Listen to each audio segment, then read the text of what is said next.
In this video, I'm going to show you how to unlock BitLocker with CMD. If you have any locked drives and are unable to unlock them manually due to errors or glitches, you can use command prompt to unlock them. However, you must have either your BitLocker password or your recovery key to unlock the drive. Without these, it will not be possible to unlock the drive. To start, open the Windows search bar and type CMD. Right-click on Command Prompt and select Run as Administrator. This will open the command prompt window with administrative privileges. After that, you need to enter this command to unlock the drive. Instead of E, you can type the name of your locked drive. If you have your password, type PW at the end of your command.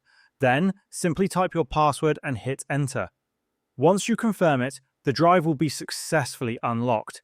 If you have lost your password but have the recovery key, you can also use that to unlock the drive through CMD. Again, enter the same command for unlocking with the recovery key.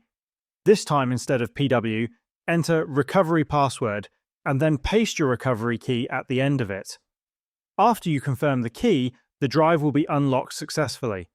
Once the drive is unlocked, you will be able to access your files and use the drive as normal. If you experience any issues, double-check that you are entering the exact commands shown on the screen.